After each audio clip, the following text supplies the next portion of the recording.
But do you think that any such meeting or such agreement held, even though you say it's not binding? In my view, not in that respect. If they do, let them bring the paper and show the Nigerian or something people. Close to that. No. If there is anything talking about signed, that didn't happen. No. If they said it was signed an agreement, let them show us the papers. The governor of Niger State but says you say so. It's not binding. Even if they show the papers. No. Well, at least it will show that somebody signed something. But isn't it? Whether it's binding or not, let it be made public that somebody signed something. Isn't it? If you believe, if you have the papers, you say you have them, you see them, this and that, and you can produce them, give it to the press. Well, for Dr. Junai, because if you can he say said, well, the PDP, for instance, the governor of Niger State, who is also a PDP member, should be able to bring up such documents, and we're yet to see all of that, meaning perhaps maybe you're actually right that there's nothing like that until the contrary is proven. But again, you started by saying that most of these politicians or presidents that over time have not succeeded in developing their regions. So perhaps maybe you space it more on that. You were what I'm trying to say in essence is that we have reached a certain level in Nigeria that people should not be talking simply because they feel that, look, a president must come from a particular region or a particular ethnic group or that, because from history we have not seen it. Since the exit of Sedona, Awo, Zik and others, tell me one single person that has developed his own region. The North has virtually been underdeveloped by northern leaders. The Southwest, as I mentioned, has been underdeveloped by the so-called Western leader. Maybe we have not come to the situation where we will see an Igbo man. But let me ask you, frankly speaking, can anybody wake up tomorrow to say that, look, because we have a South-South president, the people of the South-South generally are better off than what they were before? You may talk of a few individuals of these people that benefit, but not in the general context. And therefore, I'm saying that Nigerians should be thinking of a good man. They should be thinking of a visionary leader. They should be thinking of somebody who has a vision, a mission, and a destination. Somebody that will be looking at Nigeria as Nigerians, every aspect of Nigeria to be his constituency. And he is ready to make sacrifice to develop Nigeria. For Christ's sake, we should stop thinking of tribe, section, religion, and all those things that have added no value, because those people we have thought up from our areas have been the very people that have destroyed us. From here to Abeokuta, from here to Ibadan, from here to Abeokuta, from here to even Ota and other places. Where are the roads?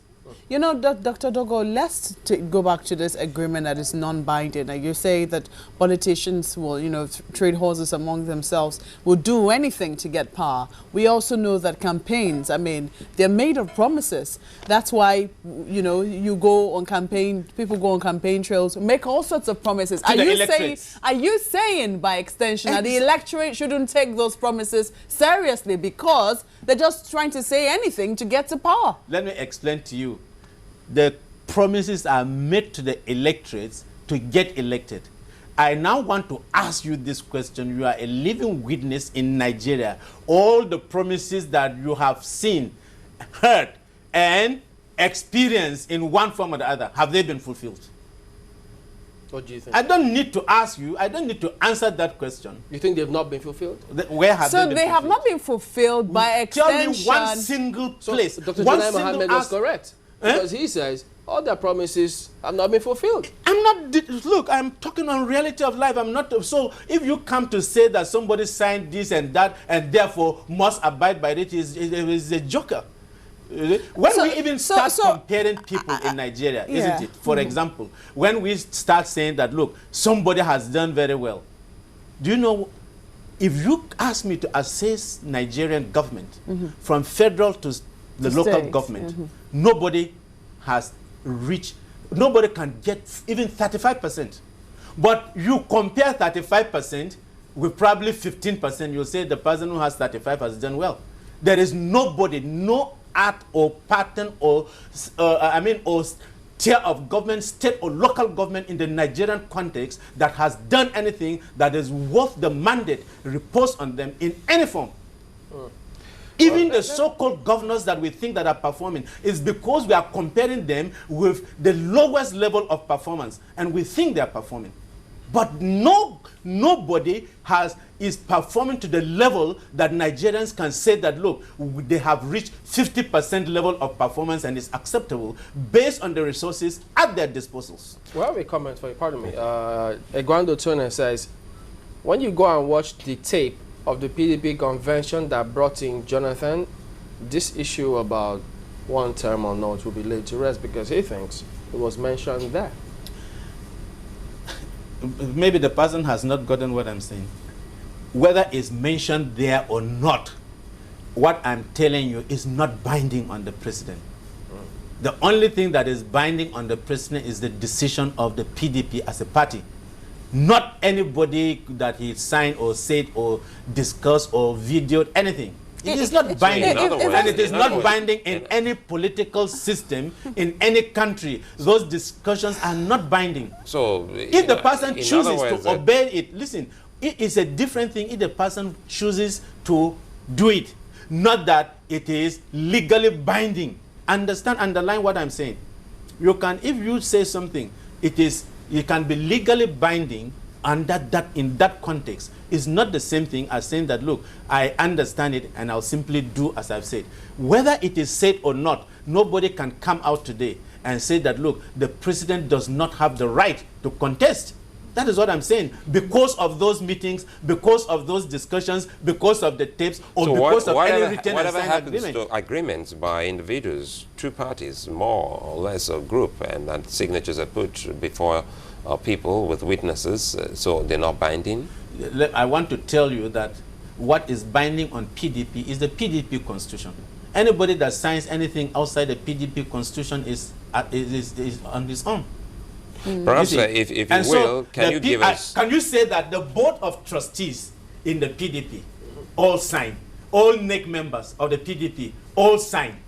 Is it like that? No, I'm asking you. But these are the people that are in control of the party. That is why we say we should see the document. Exactly.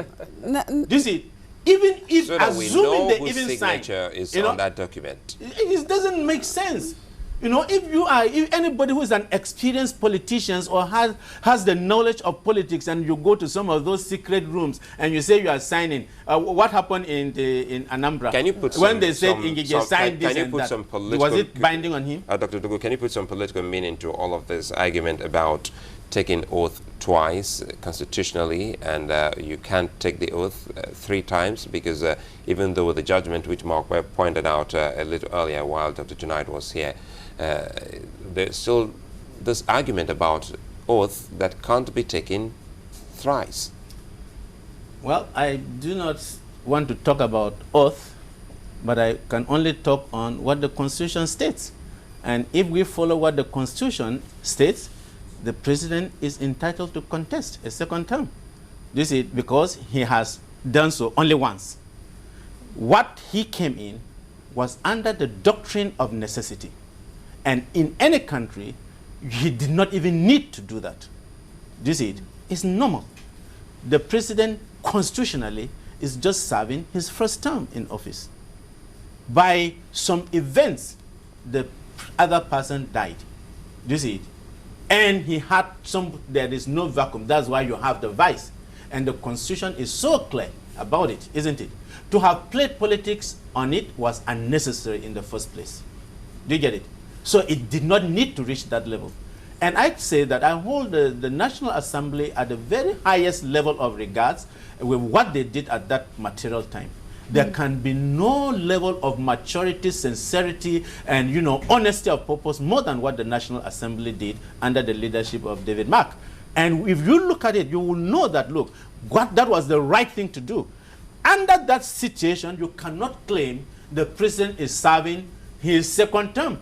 And if he's serving his second term, how many years did he serve in the first term? And what did the Constitution say about the term? The Constitution is clear. You have to serve for 4 years, isn't it? Did he serve for 4 years in the first term? And is he serving for the second term for another 4 years? If you are only looking at the issue of taking an oath. Okay. So the judgment, in my view, the judge is truly a learned judge.